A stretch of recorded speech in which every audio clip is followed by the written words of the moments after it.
Okay, we're going to do our math, start to get our chapter 13, some review pages here. We're on page 721 in your math book. So it says work with a partner, which you're not going to be able to do. You're just going to do it to yourself, with yourself, and that's okay. You're going to read the clue, and then you're going to look below to find the clues to match it. So is equal to 3 times 3. So first thing you should do really is just go through here and write all the answers down.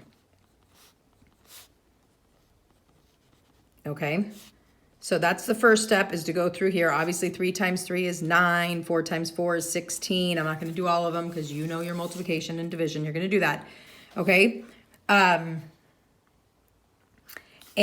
then you're going to go down here and you're going to write all of the answers in here too. So 6 times 6, you're going to write that. Don't write the answers in the box. Write them over here.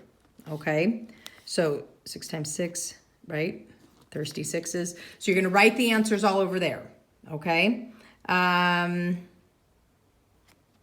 Then you're going to go back up here and you're going to go, okay, you're going to look for 36. Which one of these has an answer of 36? Okay. It's actually this one. So 9 times 4 is 36. So you would put a C in that box right there. Okay. And then I would cross that one out to know you don't have that one anymore. Okay. And then whatever this answer is, you look for that up there and you put the letter there. Okay, let's flip to the back, or you can pause it right now if you want. Okay, on the back, write T for true, F for false. Okay, 1, 6 and 2, 6 have the same numerator. Okay, remember, denominator down, numerator on top. So you figure out if these two have the same numerator. 1/2 and 4/8 are equivalent fractions. You can use your fraction flip book, or you can do the trick where you do 1/2 compared to 4/8, and you figure out, can I multiply this and this times the same number to get that? Okay. 3/8 is a unit fraction. Remember, a unit fraction, that goes back some time. A unit fraction is 1 piece of the pie. 1 piece. So you have something divided into 8 equal parts. You want a fraction that would name 1 of those parts, not 3. A whole number can be written as a fraction. We just did that on Monday.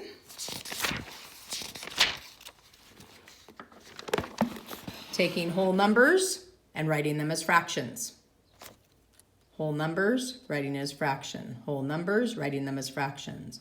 Whole numbers, writing them as fractions. So hopefully you know whether that one's true or false. The denominator in 1/3 and 2/3 is the same. Denominator down, numerator up. A number line always shows fractions. So that's the only thing you can do with a number line in the whole wide world, is to write fractions on it. True or false? Okay, for each of these terms, give an example and a non-example. A non-example means that's not right. So a fraction, I might write 2/8. A non-example would be 5. That's not a fraction. That's a whole number. Okay. Unit fraction, write an example of what really would be a unit fraction, and then give me a wrong answer, something that was not a unit fraction.